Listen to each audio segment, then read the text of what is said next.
She said to Nafisa, I would like to marry Muhammad, but I'm not sure he would accept my proposal. Nafisa said, don't worry, I will find out for you. Nafisa approached the Prophet ﷺ and said, why don't you get married? And at this time he was 25. The Prophet replied, I do not have the means to take care of a wife at the moment. Nafisa said to him, what if there is a wealthy, noble, dignified woman who appreciates you, who would like to marry you? Will you accept such an offer? The Prophet said, and who could that be? Khadija was the last person on his mind because she was his boss, his employer, while he was the worker. Nafisa said, Khadija. And the Prophet ﷺ accepted the proposal. They got married. She was 40 years old and he was 25. The marriage was successful, a very happy marriage, and this marriage produced 6 wonderful children. Qasim, so the Prophet was called Abul Qasim. Abdullah, Zainab, Ruqayya, Fatima, and Kulthum. Many Muslims think that Fatima was the last child of the Prophet, but that's not the case. Kulthum was the last child of the Prophet, but Fatima was his favorite one. At the age of 33 years old, a flood came and tore the Kaaba down.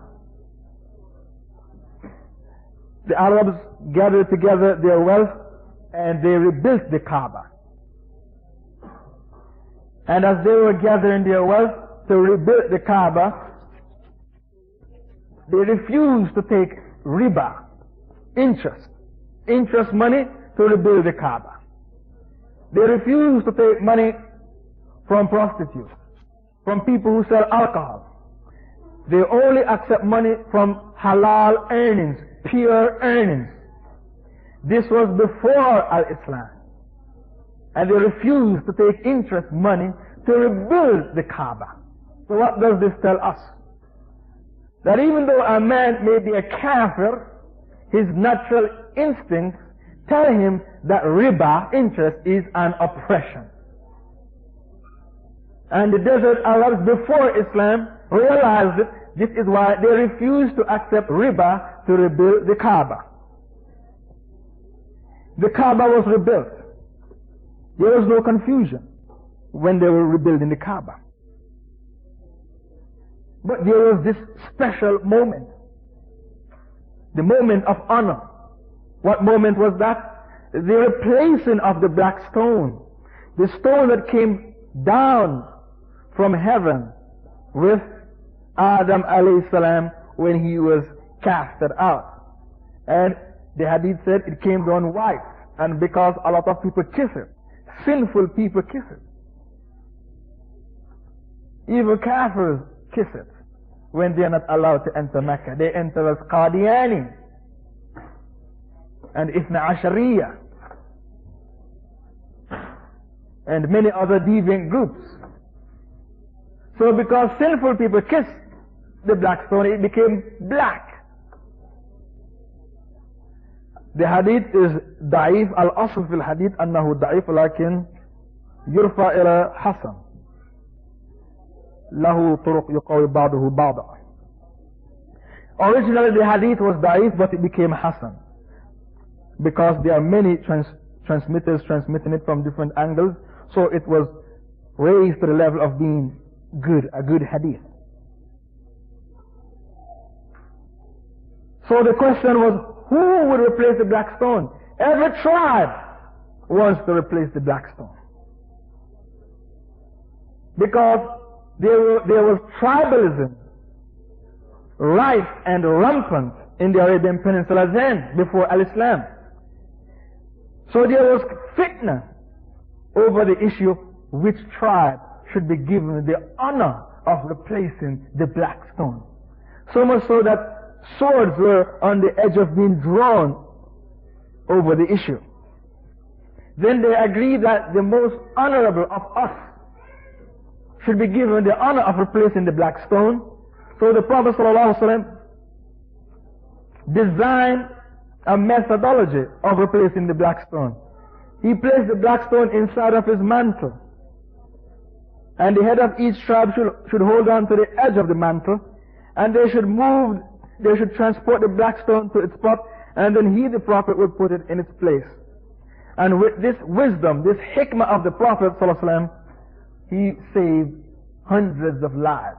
He saved a bloodshed that would be catastrophic. The Prophet ﷺ used to seclude himself from the society, especially in the holy month of Ramadan. He would go into seclusion and contemplate and meditate on his people. It was a sick society. You think Europe is sick, and when you look at the Kafirs, how they live, you feel sick. You think England is sick, but if you go to Sweden, you'll become sicker. So England is a heaven in comparison to Sweden or Holland. The Arabian society, because the Prophet ﷺ, Allah said, Alam nashrah laka sadrak. Didn't we cause your bosom to dilate? We cleanse your heart.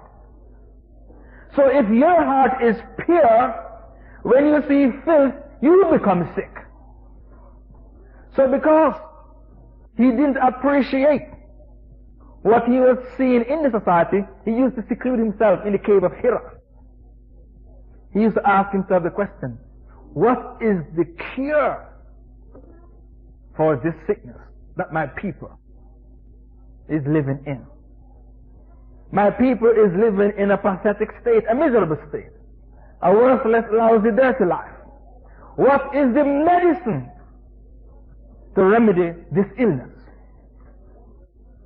They fought wars and rumors of wars for flimsy reasons. For example, for 4 years, Quraysh and Hawazin fought. Hundreds of lives were taken for flimsy reasons. They drank alcohol, and the rich and the strong oppressed the poor. Riba was rampant. Zina was rampant. In Sahih Bukhari, Aisha said, in those days, 10 men used to cohabit with one woman. And then after, when the child was born, they get an expert to look at the 10 men and look at the child and said, you are the father. And after the father was named, he couldn't deny it. This was the type of marriage that was found in the peninsula. People used to circumambulate the Kaaba naked. They used to worship 360 idols inside and around the Kaaba after Ibrahim taught them Tawheed. Ibrahim taught them Tawheed. La ilaha illallah. Then they went to places like Iran, India, Iraq, and they saw the people worshipping fire, wood and stone, Hindus and Zoroastrians. So they copied what they saw and they took it back to the Arabian Peninsula after Ibrahim taught them La ilaha illallah.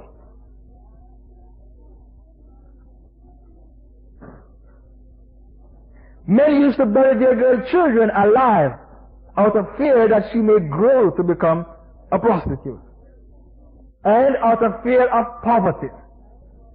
So because of these reasons, the Prophet ﷺ felt hurt to see his people in this situation. So he would seclude himself in the cave of Hira to contemplate and meditate, searching for the answer, the remedy, the medicine to cure his people. And Allah asked the question, وَوَجَدَكَ ضَالًا فَهَدَى. We found thee wandering and we gave thee guidance.